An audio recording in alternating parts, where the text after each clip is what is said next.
Donc je m'appelle Olivier Biérin, je suis député au Parlement wallon pour le groupe Écolo. Je suis issu et élu sur l'arrondissement de Liège, donc un arrondissement qui a été fort touché par les inondations. Et par ailleurs, je suis né à Verviers, donc j'ai de la famille et des amis toujours là-bas, qui c'est l'arrondissement voisin qui a été aussi le plus impacté.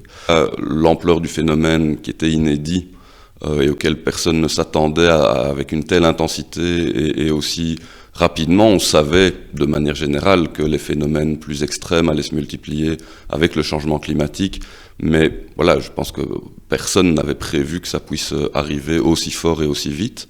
Donc ça, c'est une partie de la question. Une autre partie, c'est le fait qu'on n'a pas de culture du risque et de culture des catastrophes naturelles en Belgique.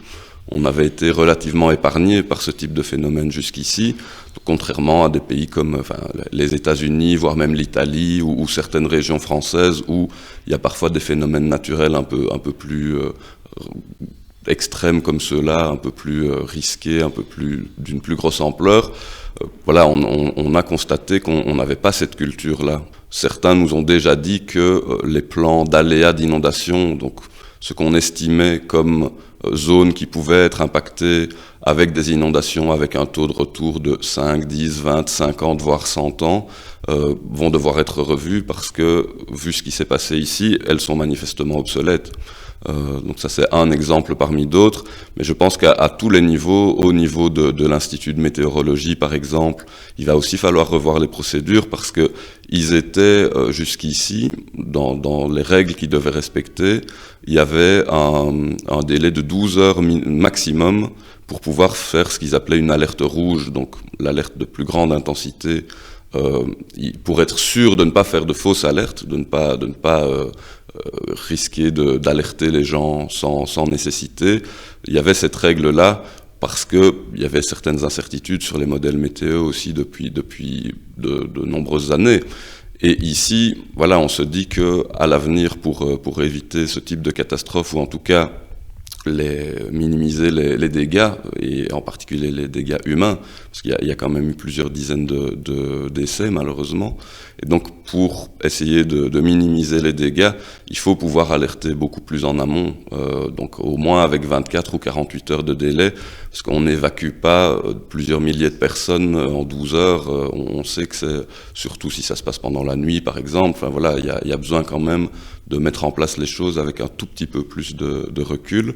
Et puis, on voit aussi que, par exemple, sur la gestion des barrages, les procédures ont été respectées. Et donc, parce que c'est un bassin qui, sur la Vesdre, donc là où il y a eu le plus de dégâts, c'est un barrage qui sert à maintenir de l'eau potable. Et donc ça, on sait qu'on va aussi en avoir besoin par rapport aux sécheresses. Et donc il y a deux enjeux un peu contradictoires comme ça qu'il va falloir évaluer la meilleure manière d'y répondre de façon simultanée. C'est le fait de en même temps garder de l'eau potable dans les barrages et en même temps avoir une certaine réserve, une certaine sécurité en cas de très forte pluie comme celle qu'on a connue pour limiter les dégâts dans le reste de la vallée et pour absorber un maximum dans les lacs, quoi. Ça c'est un autre exemple d'adaptation qu'il va falloir faire, mais voilà, comme je le disais, c'est deux enjeux contradictoires, et donc comment faire pour malgré tout garder suffisamment d'eau s'il y a plusieurs années de sécheresse qui s'enchaînent. Donc il va falloir aussi d'autres mesures, d'autres moyens d'atténuer les dégâts. Ça fait des milliers et des milliers de gens qui sont concernés. Donc on ne va pas pouvoir leur dire du jour au lendemain, vous pouvez plus vivre ici. On n'a même pas les moyens en termes de capacité de logement, de capacité financière, etc. de le faire. Donc à court terme, on essaye de le prendre en compte et de limiter au maximum là où ils étaient déjà en zone particulièrement inondable, avec de gros risques. Là, on incite quand même à essayer d'aller ailleurs, mais voilà, c'est très très difficile. Mais pour la suite, il faut le prendre en compte dans la façon dont on va revoir l'aménagement du territoire, revoir justement cette carte des zones inondables et de manière générale la façon dont on construit et dont on prévoit l'urbanisation et je pense que ça plaide encore plus qu'avant pour réhabiliter des anciennes friches industrielles, par exemple, ou des friches urbaines qui sont pour le moment vides, des logements vides. Il y a énormément aussi de logements et de bâtiments vides.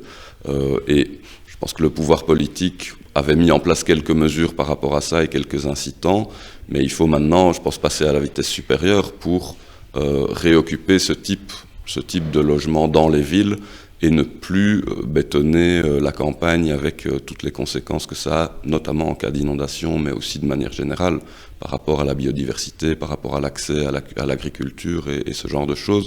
Il y aura de nouveau des phénomènes comme celui-là, mais en tout cas que les choses soient mises en place pour qu'il y ait le moins de dégâts possible et le moins de victimes possibles, idéalement aucune évidemment, et donc qu'à la fois dans les politiques de long terme, d'aménagement du territoire, d'environnement, de réchauffement par rapport au changement climatique, par rapport à la transition énergétique, la transition de l'économie. Voilà, tout ça doit se mettre en place parce qu'on voit que le modèle de société dans lequel on est conduit à des conséquences dramatiques sur l'environnement et sur le climat.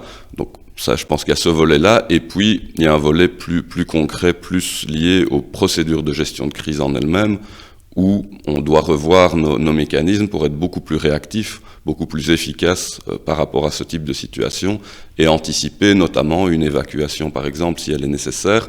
C'est quelque chose qui n'avait jamais été fait depuis... donc on dit souvent c'est la pire crise qu'on ait connue depuis la Seconde Guerre mondiale et que les bourgmestres concernés, quand on les auditionnera, pourront aussi amener des éléments intéressants et nécessaires pour la bonne compréhension de ce qui s'est passé.